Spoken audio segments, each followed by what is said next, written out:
하나님 말씀 나홈스 1장입니다. 나홈스 1장 1절에서 끝절까지 말씀 교독합니다. 1절 말씀 제가 먼저 받들어 봉독드립니다.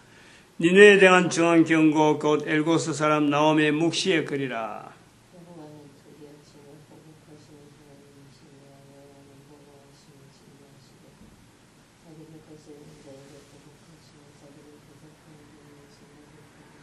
같이 읽습니다. 볼지어다 아름다운 소식을 보하고 화평을 전하는 자의 발이 산 위에 있도다.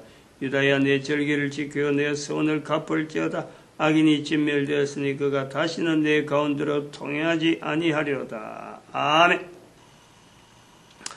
나홈스 1장 15절 악인이 진멸되었다. 내 절기를 유다야 내 절기를 지키고 내 서원을 갚을지어다.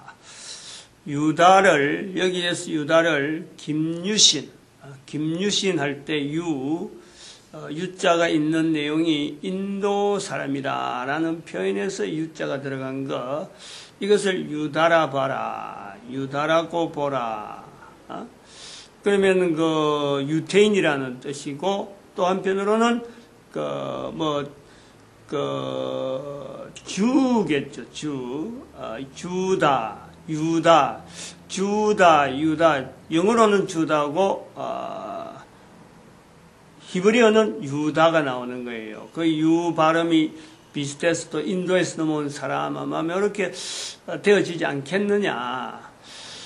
그러면 이걸 오늘 우리 대한민국으로 봐라. 한민족, 유다라면은 12지파 중에서 한 지파. 또 한편으로는 그 이스라엘의 대표적인 지파. 이스라엘이라는 지파가 있고 유다라는 지파가 있다. 이스라엘의 지파라는 것은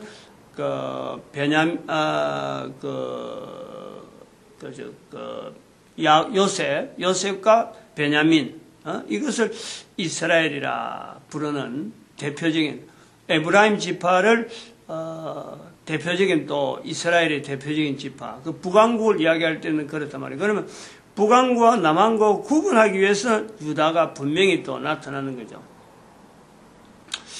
그러면 이 한반도가 이렇게 그 절기를 지켜라 요구되는 시대, 온 인류 가운데 유다라고 불리면서 절기를 지키고 서원을 갚으라라고 요구되는 것은 무엇 때문이냐? 그 2012년부터 지어지는 부활 통일 시대이기 때문에 그렇다. 어쩔 수 없다, 이거는. 바꾼다든지, 이걸 뭐 다른 족속들한테 갈 수 있다, 이런 건 아니에요. 역사적으로 분명히 근거가 있고, 유다라고 불릴 수 있는 특별한 또, 어떤 환경이 있는 거예요. 이걸 유다라고 불리는 대한민국이, 한반도가 이걸 받아들여야 돼요. 받아들이는 것부터가 문제가 되죠. 이게 중요하다고 보는 거예요. 그래서 남북한이 하나 되어지는 데에 이 유다라고 불리는 이것에서 분명히 인식을 같이 해야 되는 것이 있고, 그러면서 일본 자체를 끌어당겨야 돼요. 일본도 수용하고, 남한이 앞서든지 북한이 앞서든지 어쨌든 간에 이것이 남북이 통일되어지면서 일본을 끌어당길 정도로 힘이 있어야 돼요. 일본이 수용을 할 정도로. 아마 그것이 우리 지금 현재의 북한이 가지고 있는 핵이 아닌가. 유일하게 일본을 제압할 수 있는 것은 핵밖에 없어요. 그 밖으로 드러나는 그 힘은 그렇다는 거예요. 남북이 어떻게 하든지 평화롭게 통일되어지는 것이 북한이 핵을 가지고 있는 동안에 하면은 아마 이런 것이 이제 그 하나의 힘으로서 작용되어지는 것이 되어질 거고, 중국이, 한반도가 핵이 가지고 있는 이상, 핵이 가지고 있으면 중국이 마음 놓고 자기들이 무력을 한다든지, 뭐 여러 가지 실력 행사하는데 상당하게, 자기들 조심을 한다. 그래서 남북이 통일되고 북핵이, 일본이 이제 그 한반도의 그 어떤 정책에 같이 수용을 하면서 만주 땅을 이 중국하고 협상을 해가지고 만주 땅을 회복한다. 그리고 나서는 일본, 중국, 일본, 한국, 한반도, 그리고 이젠 중국이 이 만주 땅을 근거로 하나의 통일되어진 어떤 정책을 통해서 서로 간에 삼국이 이제는 한국, 일본, 중국 이 세 나라가 전 인류를 향해서 나타내야 될 정책이 뭐냐? 이게 바로 10의 1조를 온 국민들이 모든 나라가 할 수 있는 그런 정책을 통일시켜서 세 나라가 그때 되면 뭐 어떤 동북아라고 부를 수 있는 동북아 정도만 해갖고만 세 나라가 정책을 동일하게 시행을 할 수 있는 그런 어떤 때가 되면은 한글이 2508년 정도 되면 그래 안 되겠느냐? 한글이 그 전 세계 인류 공용어가 돼가지고 이제는 한글을 통해서 이런 정책이 보급이 되는 거예요. 보급이 되고 한 500년 지나서 3008년 되면은 그때는 본문에 있는 15절에 있는 내용에 그가 다시는 악인이 진멸되었으니 그가 다시는 내 가운데로 통행하지 않겠다라는 말씀이 바로 계시록 20장 2절에 있는 사탄이 1000년 동안 이제는 감옥에 갇혀 있는 것이 2012년부터 3008년까지 1000년 동안 갇혀 있다가 3008년 되면 이제는 놓여지는 거예요. 그런데 놓여지더라도 이미 세력이 한반도를 통해서 형성되어진 예수님 오실 것에 대한 분명한 준비를 한반도가 이제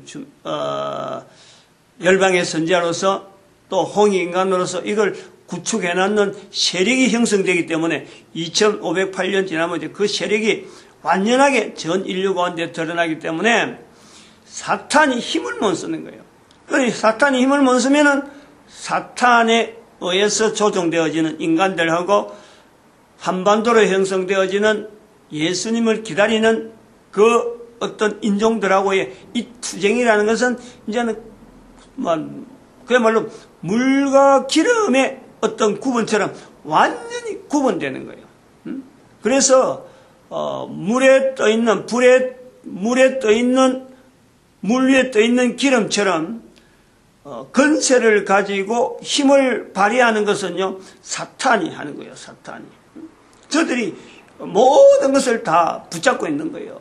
그러면 물의 그 형체로 있는 예수님을 기다리고 있는 이 인류는 이제는 그 탄압을 받는단 말이에요. 제압을. 그게 3008년 이후로 완전히 드러나는 거예요. 그러나 기름이 불에서 태워 없어지듯이 때가 되면은 예수님 오시면은 이들이 아주 소멸되는 거예요. 소멸. 완전히 드러나서 분리되는 가운데서 이들이 소멸된단 말이에요. 그래서 예수님 오시는 때가 되면은 빌립보서 2장 19절 21절에 빌립보서 2장 9절이죠. 2장 9절에서 11절 말씀 사이에 있는 모든 사람이 예수님 앞에서 무릎 꿇고 모든 사람이 그 입으로 예수를 주라 부르는 그 부류가 바로 물과 불로 불분되어 있다가 사탄의 무리로 따른 자들은 물에 의해서 어떤 물하고 기름하고 구분된 그 속에서 감화를 받아서 인간들은 다 감화를 받아서 예수 그리스도를 기다리는 사람으로 변화되는 거예요. 끝까지 이것을 동화되지 아니하고 받아들이지 않는 사람은 건세는 부리더라도 마치 물 위에 떠 있는 기름처럼 힘없이 그냥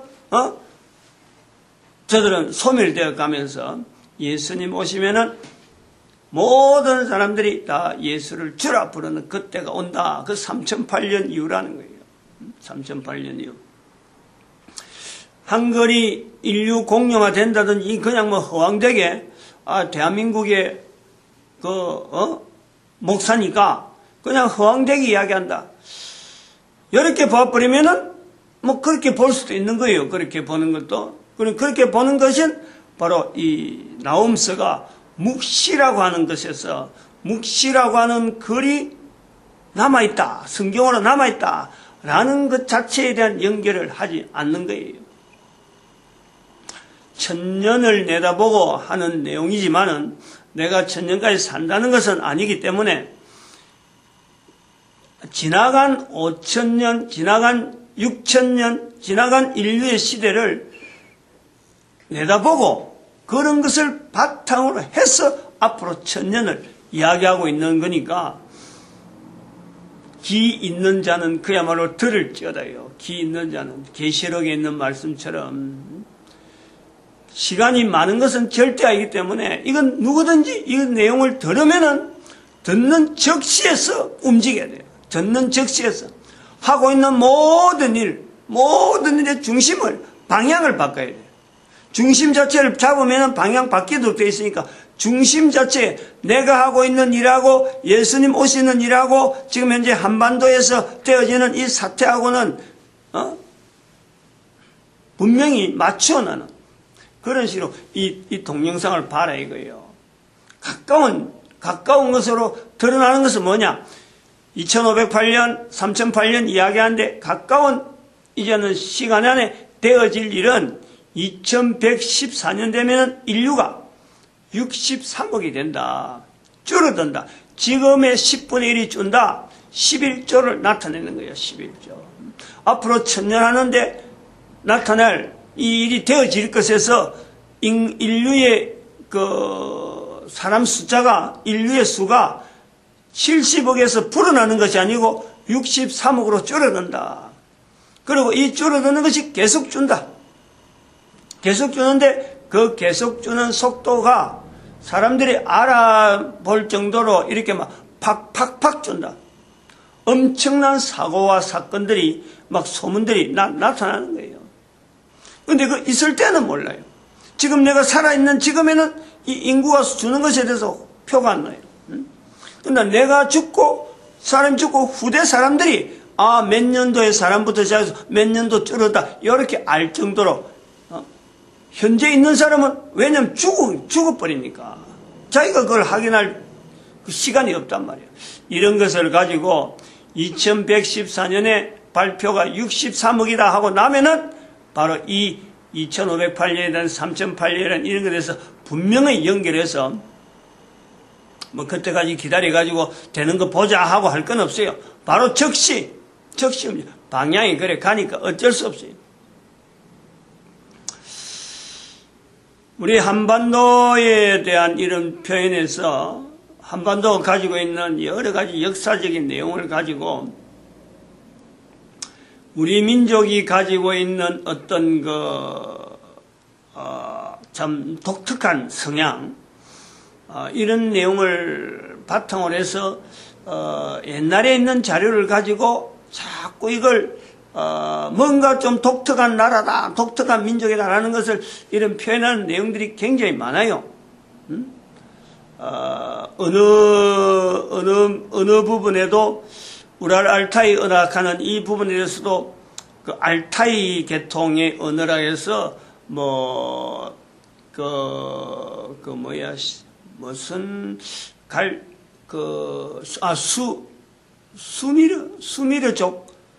수미르족이라 해갖고 수메르족이라 했던가 하여튼 그런 쪽에 해서도 연구를 굉장히 해서 우리가 지금 현재 여기에 종족으로 남아있는 이 관계를 당군 자체를 희석시키고 당군보다도 더 이전에 우리 민족이 여기에 살았다 하는 이런 계통을 했어요.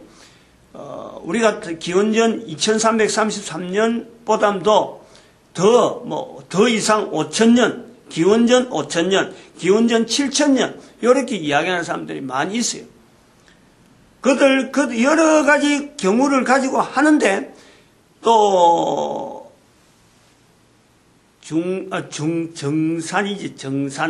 정산교라 하는 이 어떤 교라고 하는 형태를 가지고도 이걸 알리는 거예요.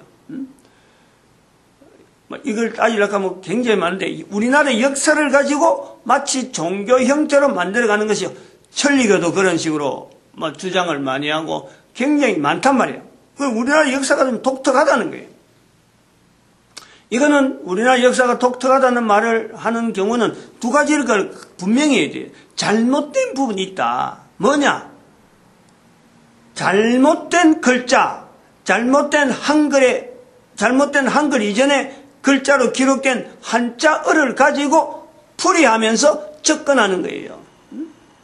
그리고 잘못된 역사 흐름, 기존의 역사 흐름에 얕은 어떤 내용을 가지고 그걸 지금 현재적으로 틀을 맞춰서 이것이 우리의 역사다 하는 부분이 분명히 있다. 두 가지 종류. 역사적인, 기록적인 역사적인 현장을 중간에 여러 가지 다른 어떤 다양한 어떤 검증을 하지 아니하고 고정된 어떤 내용만 가지고, 예를 들어 주로 북방계통이 많아요. 북방계통. 북쪽에서 고구려부터 내려오는, 그리고 고구려 이전 시대부터 막 들어가다 보니까 이게 굉장히 단일적으로 하면서 다른 거는 다 없애버리고 오직 요거다 하고 주장하는 그러한 역사적인 기록들이 굉장히 많아요. 그래서 우리의 역사를 막 수천 년 전으로 막 거슬러 올라가는데, 또 하나는 글자, 기록된 글자 그 자체에 대한 어떤 진입학을 하지 아니하고 왜 이런 표현이 있어졌고 하는 이 역사적인 근거라든지 이런 걸 추적해서 들어가지 아니하고 자기가 취득한 그 글자만 가지고 주장하는 그런 게 되다 보니까 종교 형태로 빠져버립니다. 우리나라 역사들 중에서 또 하나의 오류라기보다는 또 참고로 해야 될 내용, 참고로. 왜 이래 됐을까 하는 내용에서 우리가 참고를 해야 돼. 본문에 있는 대로 내 절기를 지키고 유다야 내 절기를 지키고 내 서원을 갚아라 하는 이 부분을 한반도인 지금의 우리의 모습으로 받아들이기 위한 하나의 환경을 제시하는 거예요. 또 이렇다. 딱 이거다 이렇게는 볼 수 없는 거예요. 왜냐하면 절기고 서운이기 때문에. 왜 이것이 지금 필요하냐 그러면은 우선 요거 필요하냐부터 이야기하면 굉장히 중요하게 봐야 될 게 지금은 그 인터넷 시대란 말이야. 인터넷 시대라는 것은 문자에 대한 내용에서 지금까지 서적으로만 남아있던 제한된 서적으로 남아있던 이 문자가 이제는 전혀 다른 개념의 또 문자 활동이 되어진다는 거예요. 그럼 여기 절기와 서원을 갚으라는 것은 문자 이전의 내용이란 말이에요. 문자 이전에 문자 이전 시대와 문자 시대, 그 다음에 또 서적 시대, 그 다음에 문자가 인터넷 되어지는 이 큰 갈림에서 절기를 지키고 서원을 갚아야 될 이 인터넷 시대는요, 이게 더 요구가 되는 거예요. 더 홍익인간, 더 열방의 선자 하는 이런 자세에 대해서 보다 더 문자 시대보다 더 사실은 이것이 요구가 되어지는 거예요. 지 마음대로 되니까. 이제는 잘못된 가짜 문서라 이걸 찾아낼 수가 없는 거예요. 문자 자체가 잘못됐다 잘됐다를 찾아내기가 힘드는 바로 인터넷 시대가 된다는 거예요. 이건 또 나중에라도 또 다시 나올 수 있으니까 우리가 봐야 될 참고해야 될 내용이 뭐냐입니까? 우리나라 불교 유적 중에서 탑이 나오는 거예요. 돌탑이 나오잖아요. 근데 돌탑이 나오는 이거 자체가 어디에서 나오느냐? 이 신라 지역에서 되는 거예요. 발달하는 거예요. 가야, 신라 이 지역에서 발달합니다. 돌탑이. 또 돌탑의 근원은 기원은 아마도 김수로 왕과 허황우 왕후의 결혼하고 연결된 거로 추정을 할 수 있어요. 그 허황우과 김수로 왕의 추적에서 지난번에도 잠깐 말씀했지만은 돌을 싣고 와요. 돌을. 그 돌이 그 근거가 뭐냐? 허황욱에 올 때 돌을 싣고 온다고 하는 그 돌 자체가 페르시아 돌이다, 파샤 돌이다 해서 그게 오병이어를 나타내는 거예요. 그건 벌써 그때는 기원 후 48년이니까 인도에서부터 넘어오는 그 흐름에서 분명히 있을 거다. 오병이어. 예수님이 벌써 오셔서 선포가 됐으니까, 도마로부터 선포가 됐으니까 돌탑으로 나타날 수 있는 그 돌을 싣고 온 것이 바로 그 절기와 서원을 지키는 그 문자 이전이라는 거예요. 문자 이전에, 문자가 활용화되기 전에 이런 어떤 그 오병이어를 나타내는 것이 석탑으로, 그래서 신라 시대에 신라가 들어오면서 절에 있는 자리에 탑이, 돌로 된 탑이 자꾸 많아지는 거예요. 그런 형태로 발전한다는 게 다양하게. 다른 나라에서 불교 성행하는 거하고 우리나라의 불교, 특별히 이 석탑의 발전은 신라 시대가, 신라 지역이 유난히 두드러진다 하는 것에 대해서 우리가 이걸 연결해 봐야 되는 거고, 또 하나는 3이라는 숫자, 3. 삼신할매, 요거하고도 우리가 삼위 하나님에 대한 표현에 유대인들의 표현이 아마 영향을 받았다 봐야 되면은, 구미에 있는 사람들이 잊지 말아야 될 것, 구미에 있는 사람들이 또한 생각해야 될 것이 바로 삼족오라는 거예요. 삼족오. 까마귀가 발이 세 개락하는 그 까마귀가 이 구미의 어떤 새를, 구미의 어떤 특징으로, 구미가 이렇게, 우리가 이거는 삼족오를 하나의 어떤 구호를 내세우는 것이 구미란 말이에요. 구미시란 말이에요. 새하고 관계돼서 이야기할 수 있는 것은, 새는요, 성령님을 나타내는 거예요. 구분적으로 그런 거예요. 소식을 가져오는 거예요. 소식을. 아름다운 소식을 전하는 자. 이 사람이 나타내는 이 소식을 전하는 거지만, 새를 통해서, 옛날 군사 무기에 새를 쓰기 때문에 비둘기를 쓰잖아요. 지금도 그걸 보면 알잖아요. 그래서 비둘기를 통해서 전령 형식을 한다. 그래서 새라는 형태가 일종의 소식을 가져오는 이런 형태로 돼요. 법문하고 연결되는 거예요.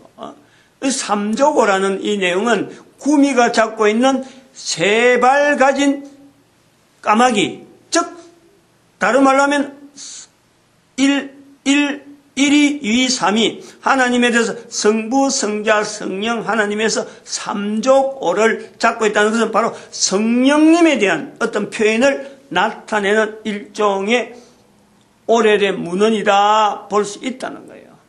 이런 부분에 진위관계는 보다 더 연구를 해야 되지만 이런 흔적들이 있다.